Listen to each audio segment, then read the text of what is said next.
Assalamu alaikum. This is Rabia Rashid and you're watching our lectures and we have entered the month of September. और जिन लोगों ने 2024 का paper देना है उनकी एनजाइटी लेवल्स जो हैं वो पीक पे हैं, ख़ास तौर पे जिनके फर्स्ट अटेम्प्ट है उन बेचारों का सिलेबस ही किसी तरह काबू नहीं आ रहा, और जिनकी सेकंड या थर्ड अटेम्प्ट है ऑब्वियसली वो कॉन्फिडेंट हैं और दिसंबर में होपफुली या नवंबर में वो लोग अपने मॉक्स वगैरह दे के तो फ्री हो चुके होंगे। अच्छा, एक उड़ती-उड़ती एक न्यूज़ है कि हमारे पेपर्स जो हैं 2024 के वो मई अप्रैल में कहीं जाके होंगे।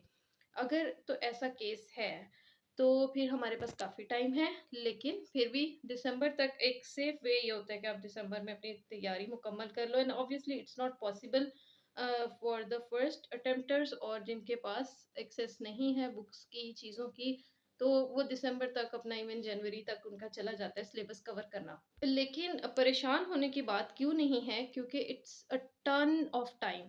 आपके पास जो है ना अभी 4 महीने भी अगर आप लगाओ ना दिसंबर तक, तो आपके पास कम से कम आप 1 महीने में अपने 3 सब्जेक्ट्स को आराम से कवर कर सकते हो, provided with right strategies and right guidance. End of course आपने डिस्ट्रैक्शंस को बिल्कुल साइड पे कर देना है और हर तरह की बाकी सारी चीज़ों को छोड़ के तैयारी करनी है। Now if you look at this तो आपको ये बात समझ आएगी कि हर मंथ में हमारे पास जैसे 4 वीक्स हैं, तो अगर आप इसको यानी एक सामने निकाल लो ना कि आपके पास कितने नंबर ऑफ डेज़ हैं, कितने नंबर ऑफ आवर्स हैं, तो बहुत ज़्यादा टाइम है जिसमें आप अपने 12 सब्जेक्ट्स किस तरह एडजस्ट कर सकते हो। फॉर एग्जाम्पल अगर आप वीक 1 को लेते हो, तो जैसे कि हर कोई कहता है कि संडे को आप अपना ऐसे करो, ठीक है, एंड आई डोंट इंडोर्स के संडे नहीं, आप कोई भी दिन ले लो जो भी आपको इजी लगता है। सैटरडे को मैं कोशिश करती होती थी कि उसको सारा रीड कर लूँ जो भी उसके आर्टिकल्स हैं, और संडे को उसको बैठ के एक जगह लिख लो। तो 4 एसेस आराम से 1 सितंबर के मंथ में हो जाएंगे। And if you are going with the theme, with the themes, अगर आप जैसे मैंने आपको बताया था कि एक लिस्ट निकाल लो इंटरनेट से थीम्स की जो पास्ट एसेज आए हैं, तो अगर आप थीम्स को करते जाओगे सिर्फ, तो भी आपको जो है ना, मतलब फिर आपके पास 4 एसेज क्या, आपके पास 4 थीम्स तैयार होंगी जिसमें आप किसी भी एंगल पे, किसी भी एसे पे उस आने वाली थीम में बात कर सकते हो। फिर प्रेसी की अगर बात करें तो 4 प्रेसीज़ आप लिख लो, दिल बड़ा कर लो, सैटरडे को सुबह को प्रेसी कर लो। किसी भी तरह बस लेके बैठो, यानी you have to do however, यानी गंदी हो आपने वैसे ही कर लेनी है। ये नहीं सोचना कि मैंने बहुत परफेक्ट लिखनी है, उसमें लगे रहोगे तो फिर तो टाइम गुज़रता चला जाता है। अच्छा, अब जनरल साइंस और एबिलिटी का जिन लोगों ने मुझे पर्सनली पूछा था, मैंने उन्हें बताया था कि आप जो है वो यूट्यूब पे जाके इस तरह लेक्चर्स उसके अवेलेबल हैं मैथ्स पोर्शन के, मुझे उसमें प्रॉब्लम होती थी।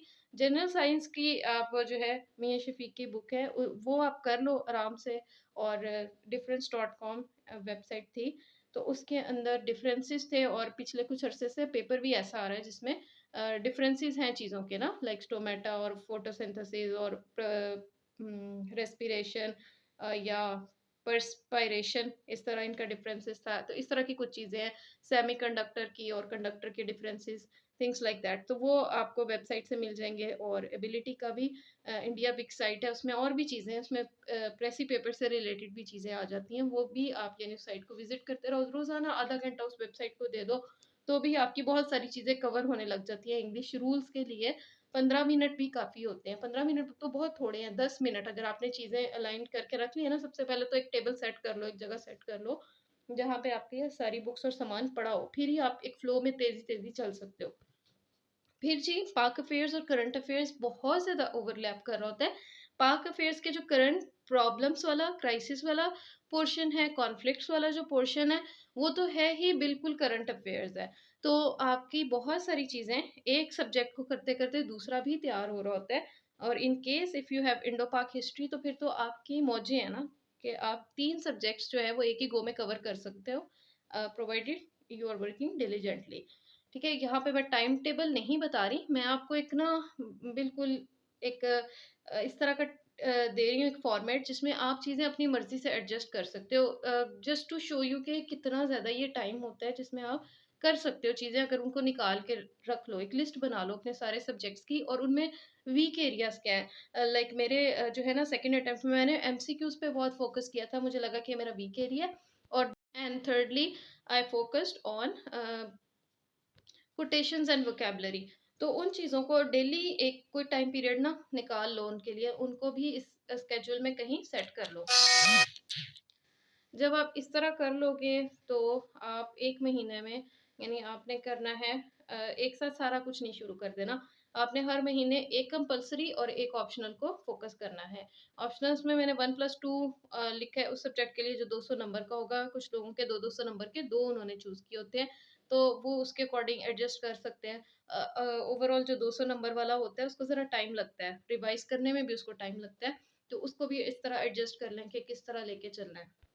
जब आपने इस तरह अपना मंथली व्यू एक सामने क्रिएट कर लिया, एक वीकली व्यू क्रिएट कर लिया, फिर उस वीक को आपने डिवाइड करना है, डेली स्केड्यूलिंग करनी है और डेली के टॉपिक्स अपनी कोर्स आउटलाइन सामने रख के करने हैं। और believe me it's such a effective way कि आप जो है ना आराम से, आप यानी नेक्स्ट डे बोर हो रहे होते हैं, आपका दिल नहीं कर रहा होता पढ़ने को, लेकिन आप सोचते हो नहीं भई मैंने वो टिक लगाना है, मैंने कोर्स आउटलाइन निकाल के रखी हुई है, वो लिस्ट में एक जो है ना ऑप्शन वो तो खत्म हो ना, एक ऑप्शन को तो मैं टिक लगा दूँ कि आज मैंने ये कर लिया। जब आपने लिस्ट वाइज़ अपने टॉपिक्स निकाल के रखे होते हैं ना, और उन्हें बहुत ब्रीफ टॉपिक्स रखो। बहुत आपने लंबे-चौड़े नहीं रखने के, जैसे आपने कहा कि मैंने न्यूक्लियर प्रोग्राम ऑफ पाकिस्तान करना है, जो न्यूक्लियर हमारी एनर्जी के ऊपर है, तो उसमें मैंने न्यूक्लियर हमने मैं इलेक्ट्रिसिटी वाला भी इश्यू उसके साथ न्यूक्लियर के साथ अटैच करके एज़ अ रिन्यूएबल सोर्स भी कर लेना है आज ही। मैंने आज इंडिया और पाकिस्तान का न्यूक्लियर इश्यू भी कर लेना है, south Asia as a flash point भी आज ही मैंने कर लेना है। और उसके बड़े-बड़े आर्टिकल्स आप निकाल के रख लेते हो, फिर आप ओवरवेल्म हो जाते हो, फिर कुछ भी नहीं होता। तो बिल्कुल बस स्मॉल सिंपल स्टेप्स आपने डेली बहुत थोड़ा काम रखना है। अगर एक प्रेस ही की है ना जिस दिन, उस दिन आपने कंपोज़िशन को नहीं टच करना। जितना मर्ज़ी एनर्जेटिक आप फ़ील कर रहे हो, क्योंकि अक्सर ये होता है कि आप प्लानिंग करते हो, पहले दिन बहुत एनर्जेटिक फ़ील करते हो, सेकंड डे बहुत एनर्जेटिक फ़ील करते हो, थर्ड डे आप कहते हो कि क्या फ़ायदा, मैंने तो बहुत मेहनत की लेकिन मुझे मेरे पल्ले तो अभी भी नहीं कुछ पड़ रहा। जब आप थोड़ा-थोड़ा कर रहे होते हो, उसको रिवाइज़ भी कर रहे होते हो, उसको लिख के भी देख रहे होते हो, तो सर इस जो है ना थिंग्स वो सेटल हो जाती हैं, आपको समझ आने लग जाती है और वो काम भी कब दफ़ा आप निकल जाओ ना इन सारी चीज़ों से, कर लो एक दफ़ा सारा कंप्लीट करके रख लो। कोई बात नहीं, भूलता है भूल जाने दो। आप नोट डाउन कर रहे हो, लिख रहे हो चीज़ें, जनवरी का मंथ किस लिए है, उस मंथ को इन केस के अगर फ़रवरी में पेपर होते हैं, लेकिन कुछ सोर्सेज़ ये कह रही हैं कि ज़्यादा डिले भी हो सकता है। तो इन केस के अगर फ़रवरी में पेपर आता है, तो जनवरी का पूरा मंथ आपके पास सिर्फ़ रिविज़न्स के लिए पड़ा है और उसको सिर्फ़ रिविज़न्स के लिए रखो। दिसंबर तक ना अपनी कोशिश करो बाय हुक और बाय क्रूक किसी तरह ये कंप्लीट कर लो। अक्टूबर नवंबर में जाके ना लोगों को लेथार्जी होने लग जाती है। पता नहीं सर्दी लग रही होती है, ये क्या केस होता है कि लोग जो है ना उसमें थोड़ी डंडी मारते हैं।